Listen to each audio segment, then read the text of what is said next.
m'appelle Gamiel Cohen, en classe de 6e au Kheder KLC. Je m'appelle Youssef Rahim Chamla, au Kheder KLC en classe de 6e. Je m'appelle Youad Sibonia, en classe de 6e. Je suis au Kheder KLC. Je m'appelle Noam Bitan, je suis en 6e au Kheder KLC. Je m'appelle Netanya Cohen, je suis en 6e au Kheder KLC. Je suis Alain Haddad, en classe de 6e au Kheder KLC. Je m'appelle Dovber Morali, je suis en 6e au Kheder KLC.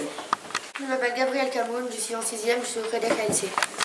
Je m'appelle Lior Halimi, je suis en 6e, en classe de 6e au Kheder KLC. Je suis Aran Khamzarvi, je suis en 6e au Kheder KLC. Je m'appelle Noam Choukroun, je suis en classe de 6e au Kheder KLC.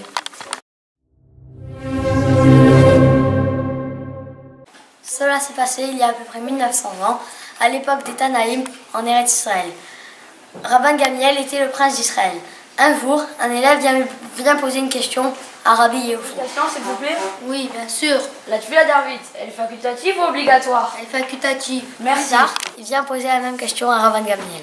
Rabban Gamiel, pourquoi il faut poser une question, s'il vous plaît? Bien sûr, La tefila d'Arvit, elle est facultative ou obligatoire? elle est obligatoire. Merci, mais j'ai posé la même question à Rabbi Yehoshua et il m'a dit qu'elle était facultative. Tu me répéteras la même question quand les sages entreront dans le Beth Midrash. Une fois que les sages sont entrés au Beth Midrash, l'élève va lui poser la même question.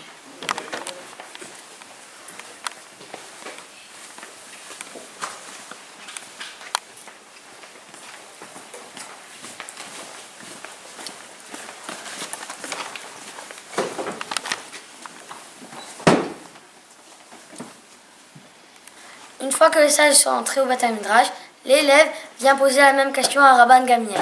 Rabban Gamiel, pourquoi il faut poser une question, s'il vous plaît? Bien sûr, La tefila d'Arvit, elle est facultative ou obligatoire? elle est obligatoire. Merci. Qui n'est pas d'accord avec moi? Tout le monde est d'accord avec toi. Alors pourquoi tu as dit à l'élève que la tefila d'Arvit est facultative? Mets-toi debout. Rabban Gamiel continuait sa dracha et tout de suite l'interprète l'expliquait.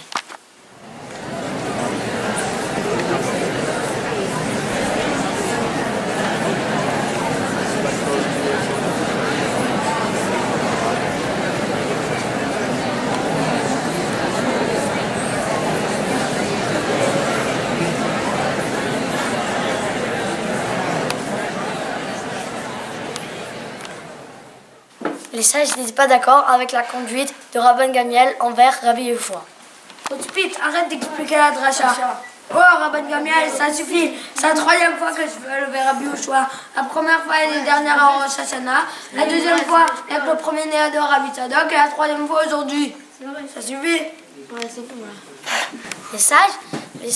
Les sages discutaient entre eux qui vont destituer Rabban Gamiel et se questionnaient qui on va nommer à la place de Rabban Gamiel. Rabbi Yehoshua, c'est pas beau, c'est l'auteur de l'histoire qui s'est disputé avec Rabban Gamiel. Rabbi Akiva, il n'a pas le mérite des pères et Rabban Gamiel pourra le maudire. Donc il reste que Rabbi Elazar ben Azaria. Il est sage, si on lui pose une question, il te répond. Il est riche, s'il doit intervenir au gouverneur, il peut intervenir. Et c'est la 10e génération de Ezra. Et Rabban Gamiel ne peut pas le maudire. Rabbi Elazar ben Azaria, voudrais-tu être le Rosh Yeshiva? Je vais demander à ma femme. Ma femme chérie, les sages veulent me nommer prince. Qu'est-ce que tu en penses? J'en pense que peut-être ils vont te destituer comme ils l'ont fait avec l'autre. Mais ça fait rien qu'on me met prince une fois, c'est déjà bien.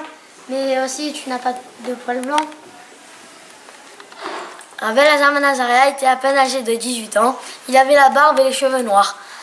En effet, un jour, il a eu un miracle. Et ce jour-là, il a eu un miracle.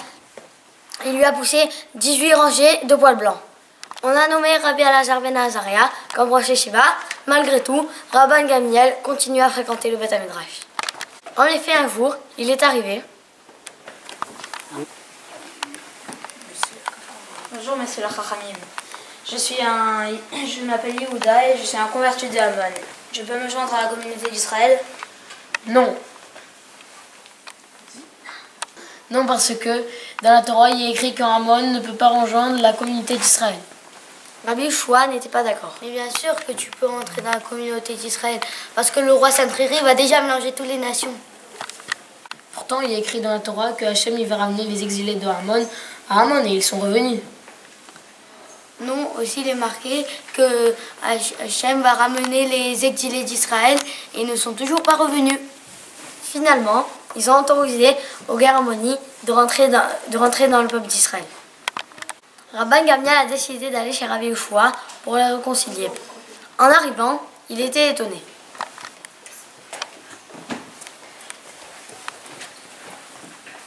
Oh, que tes murs sont noirs. Je vois de là que ton métier est charbonnier. Malheur à la génération dont tu es le dirigeant alors que tu ne sais même pas comment les sacs se nourrissent.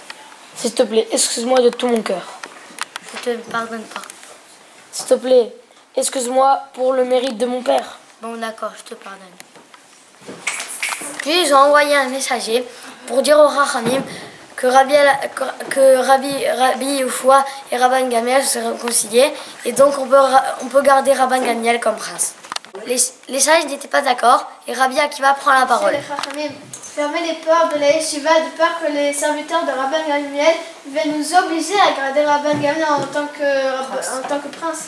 Ensuite, Rabbi Yehoshua lui-même vient rentrer dans le Beth Midrash pour demander aux Rachamim qui gardent Rabban Gamliel comme prince. Oh, moi et Rabban Gamliel, on s'est pardonné. Maintenant, on peut le remettre comme prince. Yehoshua, tout ce qu'on a fait, c'est pour ton honneur. Finalement, les sages se questionnent qu'allons-nous faire. Un Shabbat, Rabbi Elazar ben Azaria fera la dracha et 3 Shabbats, Rabban Gamliel fera la dracha.